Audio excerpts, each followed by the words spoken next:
Okay. So anyways, hunting. Good? Yep. Okay, cool. All right, everyone. Thank you for your patience and for coming today. We're starting when we're ready, but if you need drinks, snacks, they're back there, and like the bathroom's over there. Thank you to Sakawas for putting this event together, and for everyone who put this event together, and for setting up the tech. Greatly appreciated. Ren and Marie put it together. I just set the tech up. I think actually you put it together. Yeah.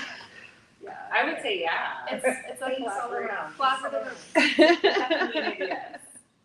So we were talking about building a series where we were able to like support our community in the way that feels good for us, using our gifts and our skills. And I came to Great Action Plain Society.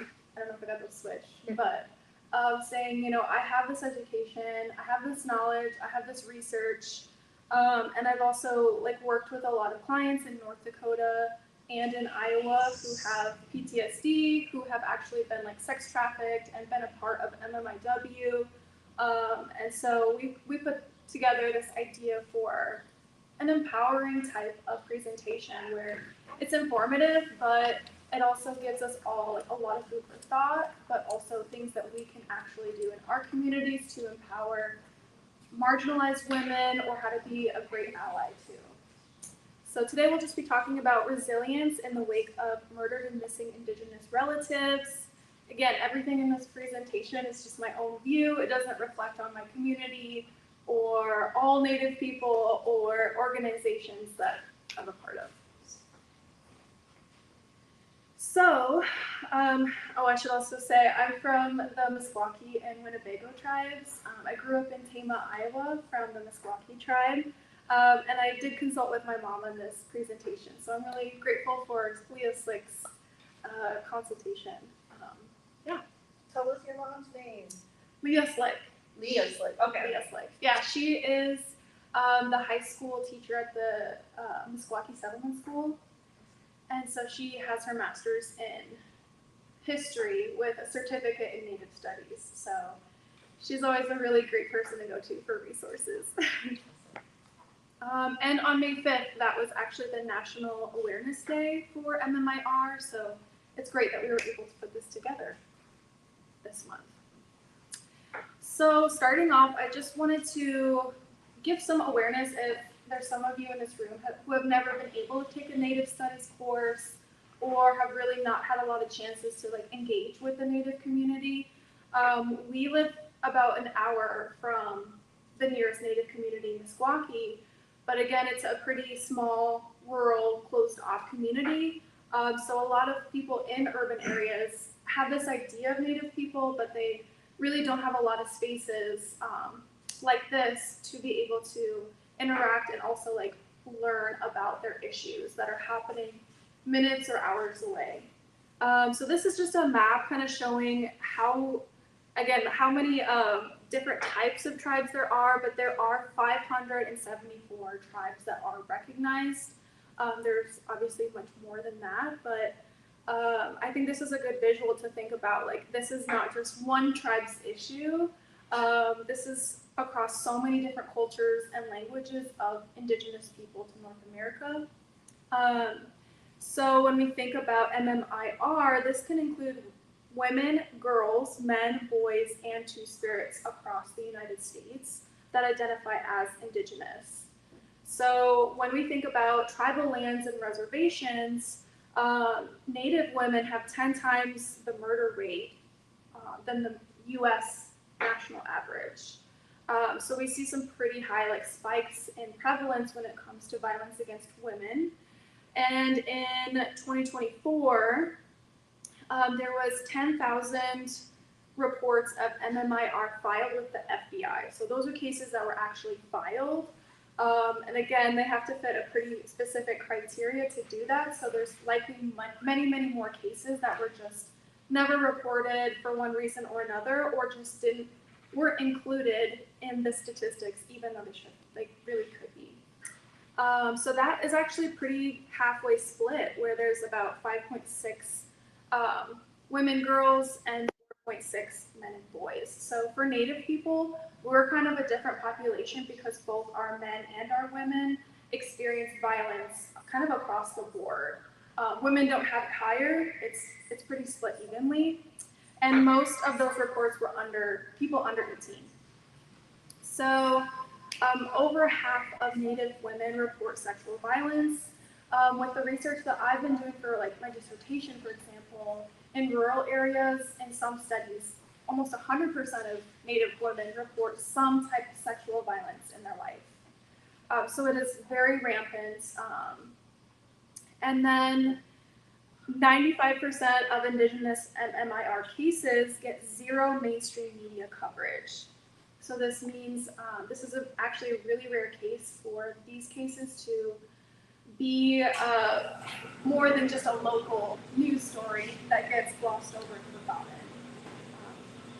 And then there is no reliable data on MMIR because there's limited and complex data collection challenges. So again, like I said, sometimes some cases meet criteria up to a certain point, and then they say, well, they're Native, but they weren't specifically enrolled, so we're not going to count them. Stuff like that can happen all across the board. So that means there's likely a lot more cases, and our data that we have is likely like a very small percentage of their reality. Okay, so I wanted to talk about, when we think about the MMIR crisis, we think about these are Native men and women who are facing violence, and that's typically sexual violence, and it's heavily related to colonialism. So it's actually a tool of genocide and white supremacy, and a really great resource on this topic is Conquest by Andrea Smith. She has a really comprehensive book with a lot of evidence and peer-reviewed evidence of these types of dynamics and issues that are happening underneath MMIR. So women of color don't just face more issues when they suffer violence. Some of the stuff we talked about in the last slide, less media coverage, language barriers, lack of support, like with cops or in the judicial system. But their experience is just so rapidly different than white women. Again, when we think about rural Indigenous communities, they just have vastly different access to resources than women who are in urban areas or who are white. So colonialism was largely possible because Indigenous lands and bodies were considered rapeable because they were dehumanized in non-Native cultures. Especially with proselytizing religions like Christianity, they really viewed Native people as subhuman because you aren't the same color as me, but also you're not the same religion as me, and I'm just going to automatically assume you are subhuman because you aren't me. And so when Native people assimilated or didn't assimilate to Western culture, regardless of that, they were still dehumanized and seen as lesser. So that means for a lot of white men who go on to Indigenous lands, it's completely acceptable in their minds to commit violence. And again, history shows that sexual violence was a very specific tool used to eliminate Native populations, especially women, while also using it as a tool for like slave labor works with Black women. So this is not just a Native issue, it's also women of color and marginalized women and females across the board. So again, thinking about some of these issues, Indigenous perpetrators versus non-Indigenous perpetrators face very different consequences when these crimes are committed. So when a white person commits a sexual violence crime or kidnaps someone from the reservation, they're actually much less likely to ever face any consequences because it becomes a federal crime, not a state crime. And what that means is it's very unlikely that an FBI agent will come all the way out to the middle of Arizona desert, right? Navajo territory, and actually pursue that case and get justice. So that's why the MMIR crisis has exploded, because it is essentially perpetrators have found a loophole where if I just do this on Native lands, no one will care and no one will come after me.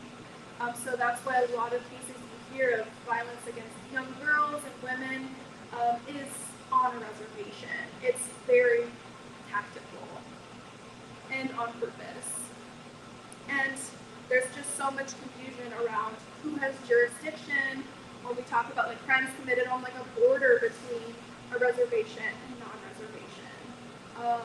It just gets really, really tricky. If it's a Native woman who gets attacked on non-reservation lands, again, it's like who has jurisdiction over this crime? And that, again, is meant to be on purpose so that there's so many legal barriers so that it puts so much time, legal fees in the process that the survivor is likely to just drop out of the case and not go further. So this is the type of systemic racism issues we see across the justice system, especially with MMIR, that also like their families face when they do try to get justice or try to find their missing relatives.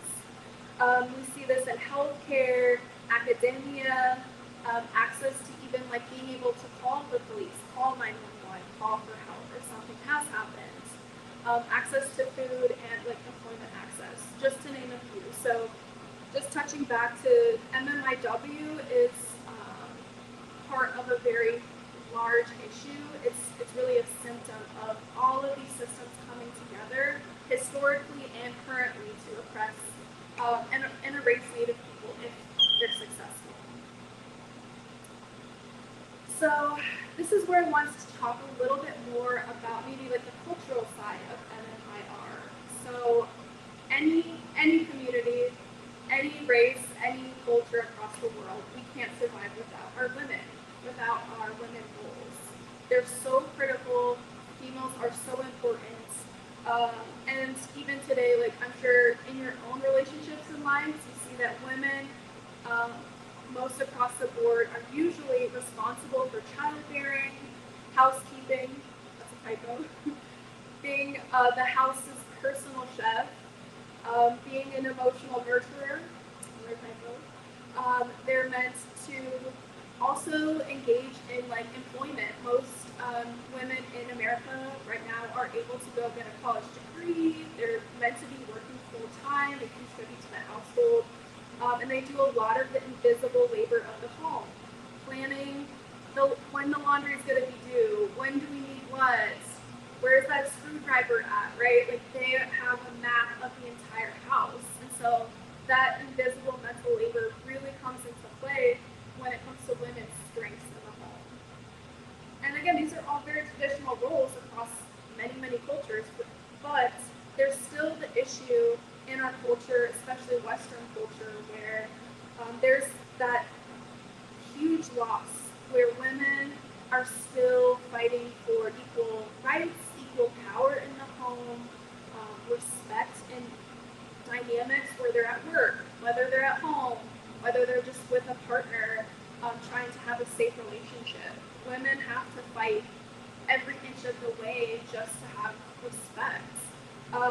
They have to stand up for themselves to be able to be seen as competent for decision making, even though they have all of these things. And this can really have a negative effect on any one woman, much less our Native communities or marginalized communities, because you add on all the issues we said before. So then we talk about, and a lot of times, especially in amazing Native spaces, we have amazing allies show up and they want to learn about these issues, which is wonderful.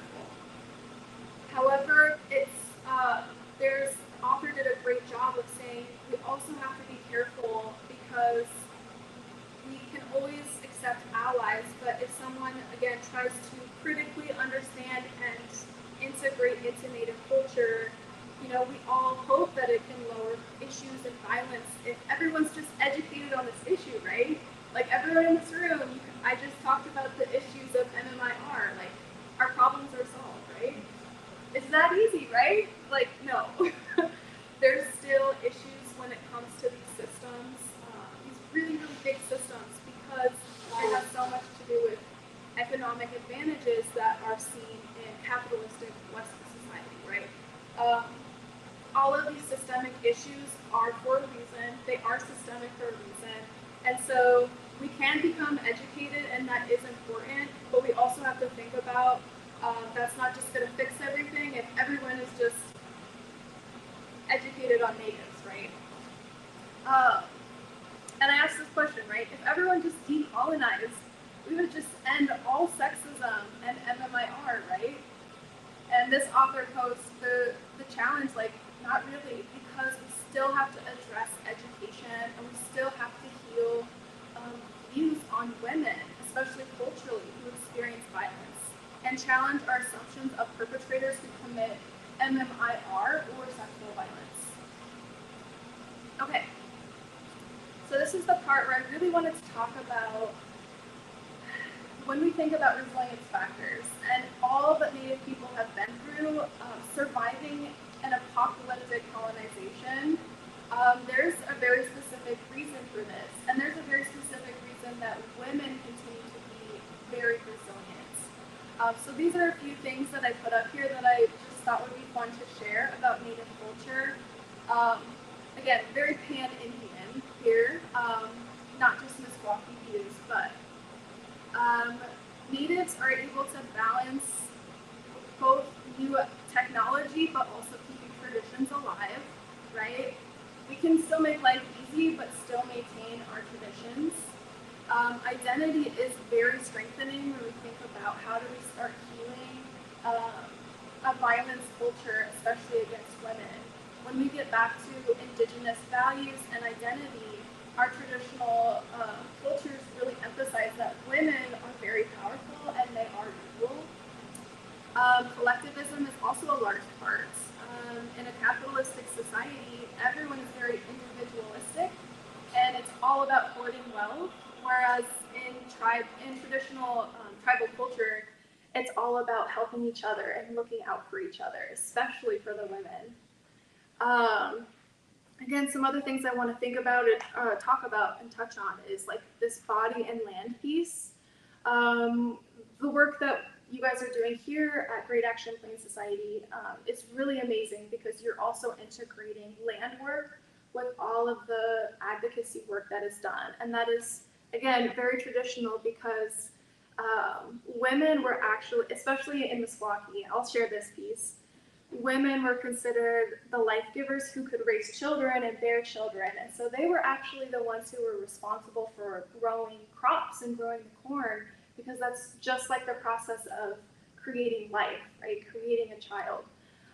So women were actually seen as owners of the home, and they were the providers, whereas men were partners with their own set of skills, but women owned their home. They never had to struggle, like, do I own my children if I break up with a partner or something? So it was much more equitable, and I think we've gotten to a point where we're working towards that again, where women also have that equity and positive relationships with the land, where our body and the land are one. You can't separate the other. When we think of family and relatives, this is also a really big piece because women really depend on that village. I think everyone here has heard, like, you can't raise a child without a village. Again, women and their safety really rely on that. And when we think about challenging MMIR and how do we start coming at this in a good way, that community, that family, those relatives become a critical component of how do we help our Native women, our marginalized women, and how do we just create a society that breaks down that violent system against women. Okay. So something that I really appreciate is also hearing about, like, what can we do, especially after I hear about issues that are really difficult. So I really wanted to take time to go over what solutions have been discussed in literature, specifically in Conquest. So there is something that has been talked about, and it's called restorative justice. And this is actually a pretty traditional tribal structure in some tribes, where it was a wide range of programs that address various crimes through reconciliation and restorative practices between the perpetrators, victims, and community members. So rather than send someone off to prison, how can we actually rehabilitate them in the community? And I wanted to share an excerpt from the book where she talked about how the system would look like rather than an academic talk. And a really good example of a quote from a perpetrator who described his experience. So she says, when a crime is reported, the responding team for sexual or domestic violence, or MMIR, talks to the perpetrator and gives him the option of participating. He must first confess his guilt and follow a healing contract or go to jail. He's free to decline and go through the criminal justice system, but if he chooses to participate in restorative justice, everyone, including the victim, the perpetrator, both of their families, all their friends, and the working team are involved in developing the healing contract. Every participant is assigned an advocate throughout the whole process, and everyone in the community shares the responsibility of holding him accountable to his contract. So this one Native man noted that this is more difficult than jail. So he said, one must deal with the shock and the dismay on your neighbors' faces. One must live with the daily humiliation and at the same time seek forgiveness, not just from the victim, but the whole community. A prison sentence removes the offender from the daily accountability, and he might not have to do anything to change or rehabilitate himself. And that might actually be easier than just staying in the community and doing this. It sounds great, right? Like, that would be awesome if that system were implemented, especially given all of the issues we have heard about, like the prison complex system with men of color, perpetrators of color, etc. However, the author did a great job in providing some issues that have arose when it's been researched in communities, especially Native communities, when they implement it. So they saw that at times with the child victims, right, child sexual assault, child MMIR, where the perpetrator was held accountable with community restorative justice, the community was like, yeah, let's do it. Like, this is a clear victim and this is a clear perpetrator.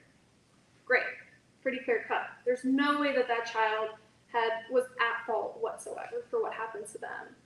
But when it comes to adult women and some of those complex situations where maybe she was assaulted at a party, or was taken from a situation where maybe that was her like long-term partner and she thought it was safe,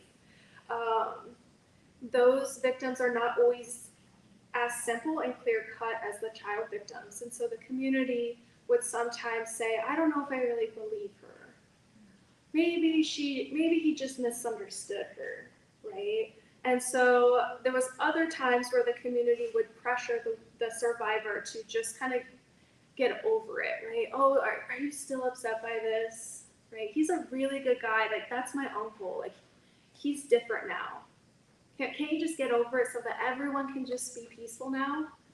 And so that was some of the drawbacks where it could victim blame, and it just led to some stereotyping, especially for women of color, when they did ask their community to show up for them.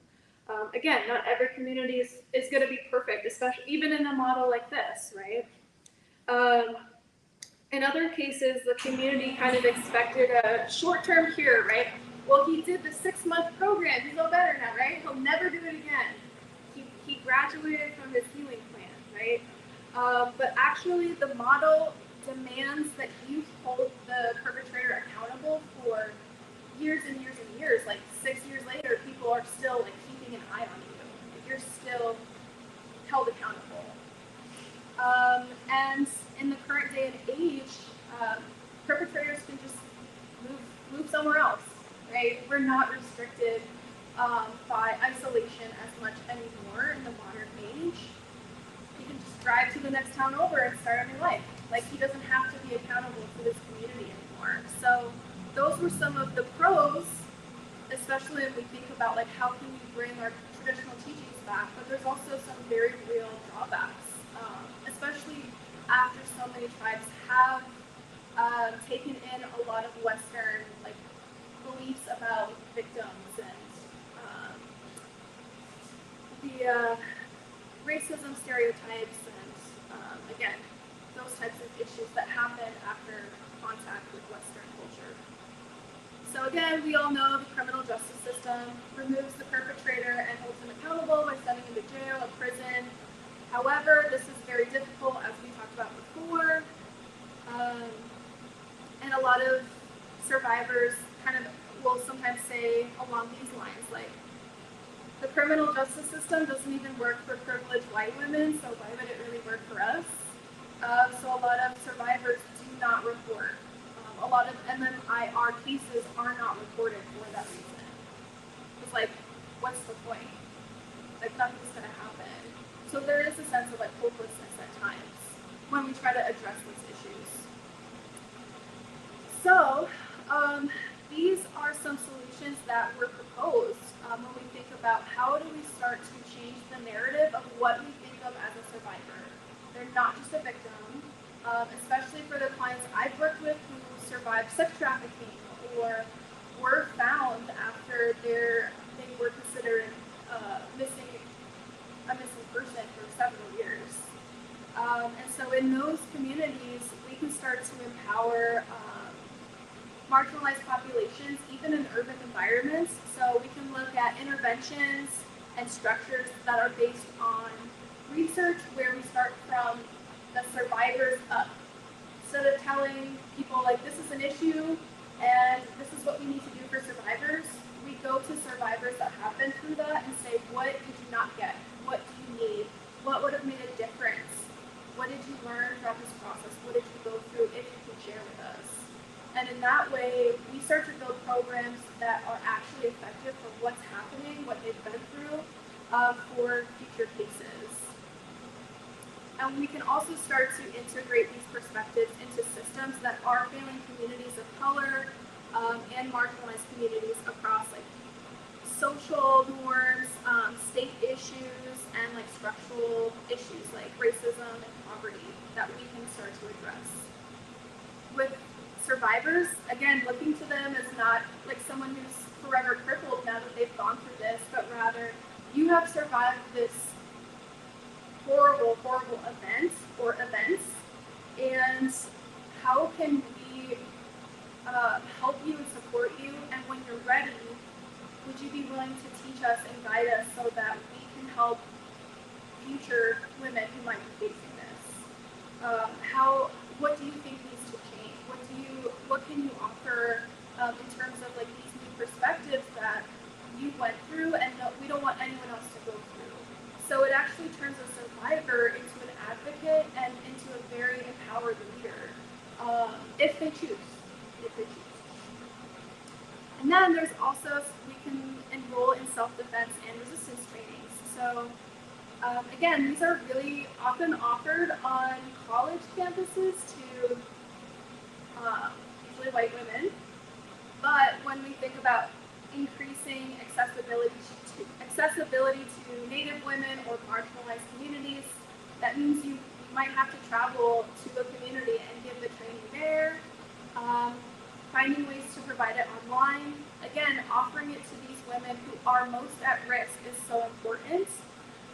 Or sharing protective strategies that you've learned with other women in your life.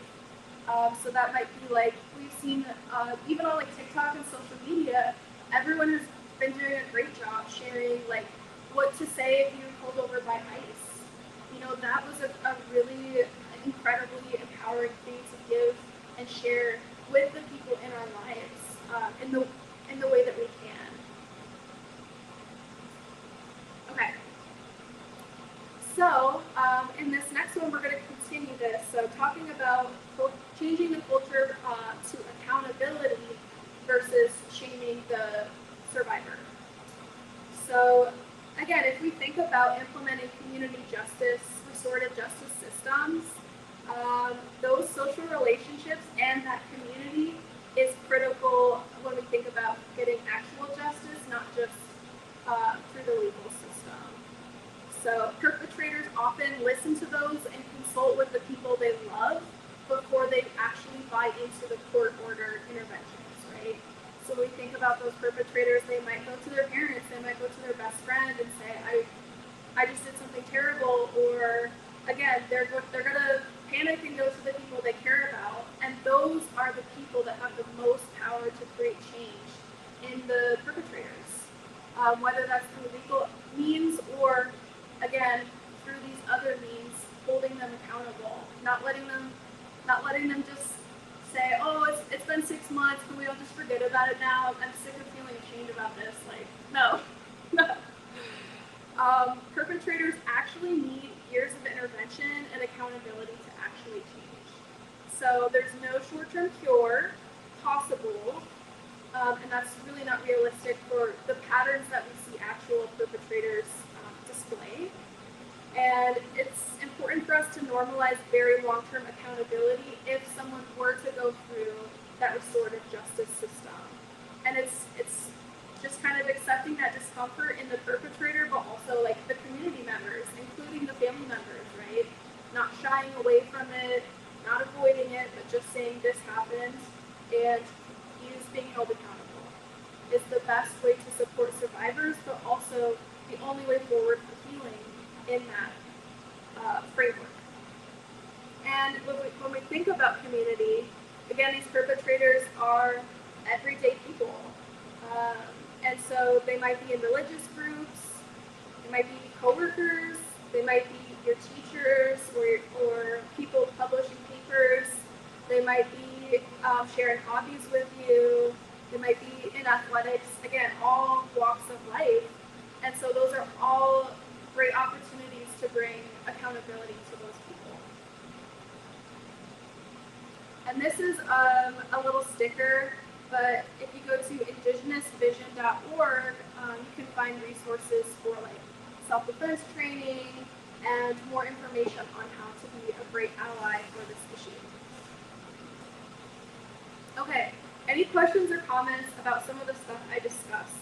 It's pretty content heavy, so I just wanted to give space and time for any feedback, anything at all.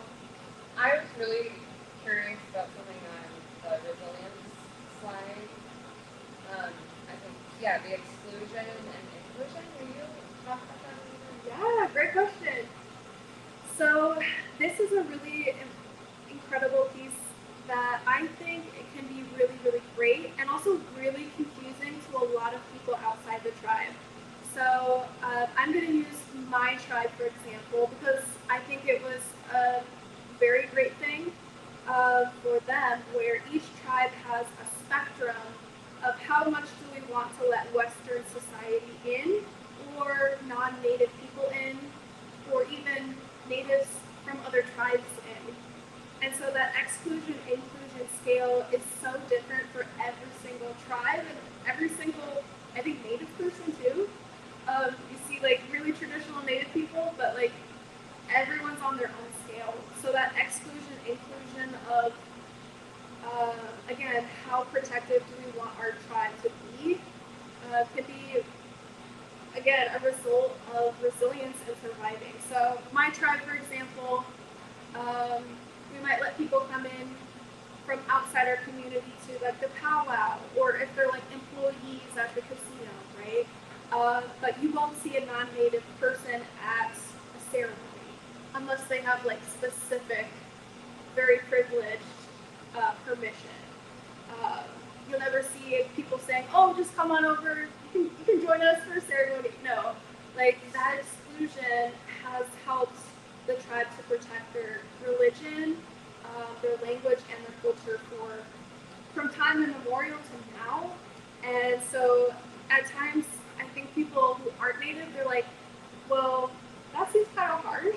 Like that seems like a little bit, tough love. Like, why can't anyone go? And it's like, because this is how we've survived. It is a resilience tactic that was developed to make sure that we survive forever.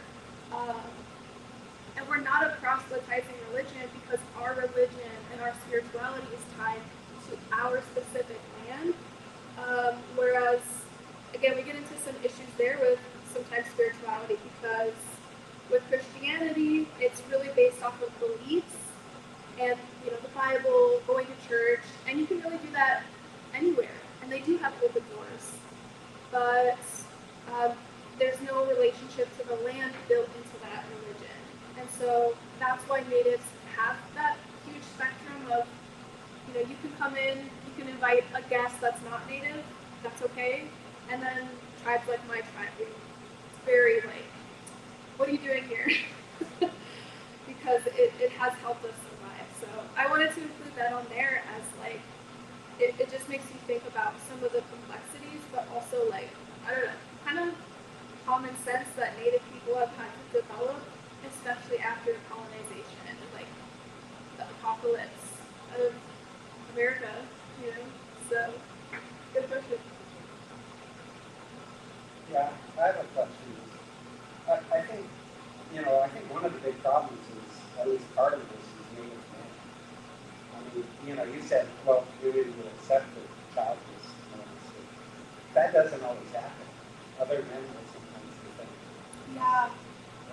And I think, you know, part of this problem is, you know, we have to actually have native men participating in these conversations because I see misogyny in my community is just highly, highly normalized. It's almost like it's just sometimes drives me crazy. So, and I think I believe that we lost structures where men were taught how to actually behave a little bit better, and we've kind of just adopted some really bad stuff from the colonizers. But without having men as part of these conversations, you know, kind of because otherwise we don't solve it. That's a real challenge because I think men may even see it as women's issue. Mm-hmm. I totally agree, and I appreciate what you said. So I heard like you say that this is a really critical issue. It's not just a women's issue, and Native men have to be part of this conversation because they're also part of the system. They're also part of the problem. It's not just all white men. There's also Native men who do commit crimes, and so they also have to be held accountable, especially if they're perpetrators. But even non-perpetrators have to be involved and see this as just as much as an issue as all the women. Did I get that right? Yeah, I have one of my friends who's a really good guy, but he tends to defend perpetrators. Yeah. In several cases, I don't feel like I have a big enough connection to my community to push really hard. Because I'm kind of coming in outside to fight for Yeah. it's hard. So. And I think that topic of like misogyny that's pretty rampant in some communities. I would say in most communities, but I don't want to go viral for the wrong reasons. But again, that has to do with colonization because when I think like especially this part, she does a great job in this book talking about the breakdown of gender norms that was imposed by boarding schools and like Western culture because again, a man would never tell like a woman what she needs to do or why are you teaching your daughter that, right? Like that was almost like, oh my gosh, what are you doing, right? Like she's gonna put your stuff out, you're gonna be kicked out, you know? And so like that loss of respect has been really prevalent in Native culture, and like the misogyny you talked about, it's a huge part of the sexual violence because that's when we see Native people integrating these views of sexism, even like racism against their own Native women in their communities because it's that culture of shame, it's that culture of dehumanizing Native women as like, well, no one's going to care what happens to you, so I might as well just do whatever I want. And that is something that has to change because it's not traditional at all. Women were almost bigger providers of sustenance, and they were, again, have all of these critical roles. They were seen as very, again, holy. So it was almost unfathomable for someone to commit sexual violence in our traditional cultures, just because we did have those isolated communities where if you get cast out of the tribe, like, you know, you're not going to make it. So into this day and age, that can be a really hard part when it comes to the restorative justice. Because men are like, I'll just move to the city, I'm fine. So, yeah, it kind of builds on itself, but I think challenging men to show up, which, thank you, you are a man, you showed up, and you are Native, that this is a survival issue. When Native women face this, these are the mothers, these are the aunties, these are the grandmothers, these are our daughters, our sisters, and so this is not a women's issue. This is an Indigenous issue because this affects everything, not just women. And yeah, I really appreciate that comment. Like, it's everyone's responsibility. And when we think about decolonizing, like, there is no separating like women from this conversation of like survival and decolonization. Like, this has to be one of the #1 priorities, because without our women, and if they keep getting stolen, if they keep having all of this trauma, we really can't heal from there. They're just gonna be gone. Yeah, I can talk for hours on this topic. Any other questions, comments? I'd be curious to hear what you have to say about this. So, like, when you think about how to handle this problem, or like, you know, like, how do we solve this? Like, how do we help this? And a huge part of that is like deconstructing current systems, right? But then what do we replace them with? And it's always interesting to me to talk to people about like traditions that people have been able to hold on to, but now we are in this like post-apocalyptic world, right? Like, for y'all. And then, so you can't go back to the past. So I'm interested in what you think about like using tradition to make something. I mean, is it brand new? Is it a combination? Is it? Oh my gosh. Okay. I'm a little bit of a nerd, so I love carrying around books. But I really recommend these 2 books. So this is Sifters, Native American Women's Lives. And it's almost like the author takes these incredible women across history. There's even an amazing story of like a Two-Spirit person in here. And it just shows how like badass Native women are, because like they have survived an apocalypse of every single spectrum you can imagine, and they have held on to these teachings, and they have held on to these things that everyone told them, you know, it's not good, it's evil, you're bad if you are Native, if you speak your language, if you practice your religion, and like they're just stubborn. Like, I love them. And this book is called Reinventing the Enemy's Language. Yeah, you read it? Okay, cool. It has many different types of writings, like poetry, stories, writings that have been passed down into this book. But there was a really powerful piece in here where she talked about that, right? Even in Sifters, there was an author who was discussing a woman who she wanted to create like Native romance models back in the early 1900s, where all these white publishers were telling her, you need to be working on like preserving your tribal ways because you guys are going extinct. You need to be recording your oral histories. It's like, you guys are going to be gone in a few years, right? All the natives are about to die out. Like, you better record this. Why do you want to write about Native romance with mixed bloods, you know? And she was like, because my culture will never die. And our religions will never die unless we lose ourselves. And so she had this, again, so many amazing quotes in here of her saying, like, Native people are so dynamic and we are so resilient. Like, we integrate technologies, but we still know who we are, our identity, our tradition. traditions, and like I don't need to be a historian because we will always be here, and I want to have fun with my writing. I want to be an author of like romance novels, you know, like it's really powerful, like when Native people are like, I want to do art, I want to write, and they are kind of pressured to be like, you know, again, like in her story, like, you guys are about to die out, you better do something that's like very like stoic and I don't know how the best way to say it. Fit in the box. Fit in the box of like, this is what Native people are, and this is what they should be doing, and this is the only thing they should care about. And she was like, I'm a person, and I'm from a community that has gone through everything, and we're still here. But also like,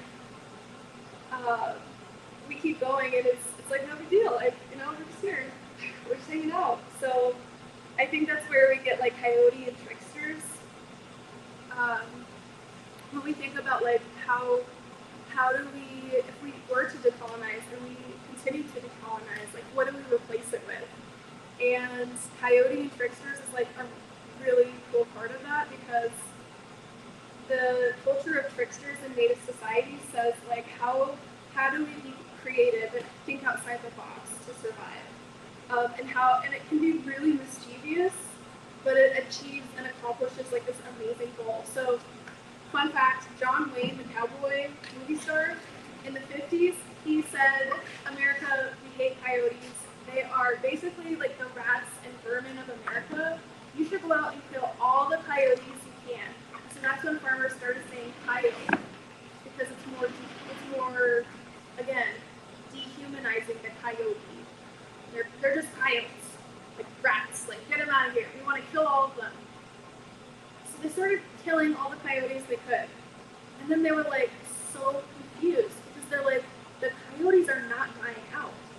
What's happening here? And so they studied the coyotes, again, tricksters in many native tribes, and they found out the more you kill coyotes, it triggers genetic codes in the female coyotes. And so their kits, instead of being like 2 or 3 litters, you know, like where they have just 2 or 3 little coyotes, they would have like 16. So the population actually grew and exploded because they were trying to kill every last coyote.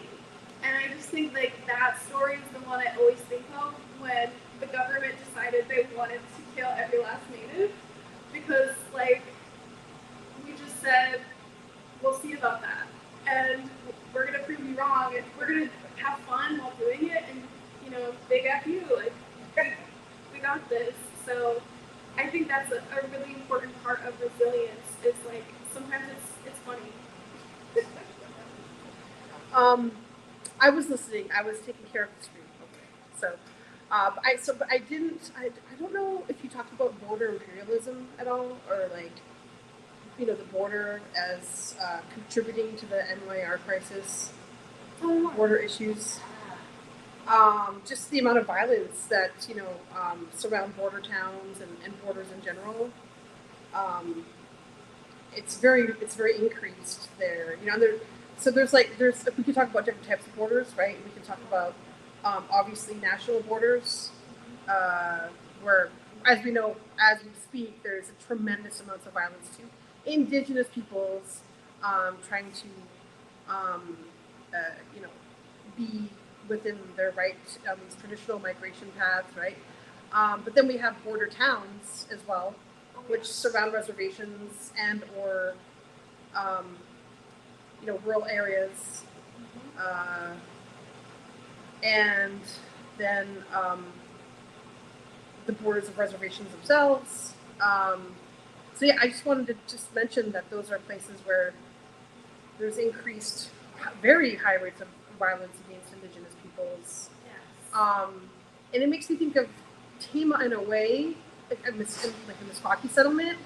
Like, it kind of reminds me a bit of a border town, because you got Marshalltown and Tama, and, you know, like kind of like rural areas surrounding the set, right?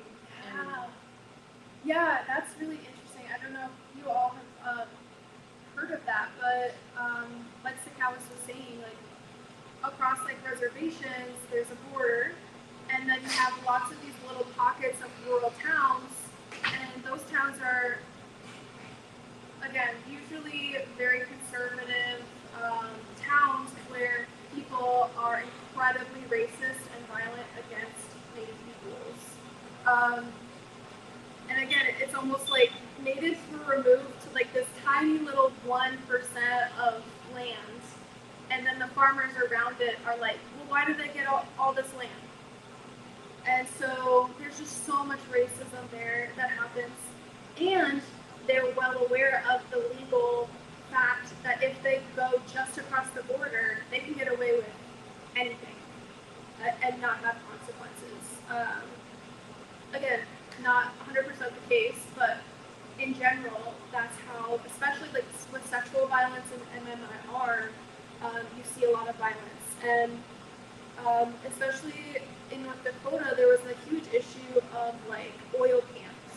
So with the oil pipelines, created like these camps of men who are non-native on the reservation, and much like the movie like Wind River, women would face sexual violence, human sex trafficking, MMIR issues, because those men are committing those crimes, and they're very, again, groups of coercive, misogynistic men who have extreme racism and prejudice against Native women.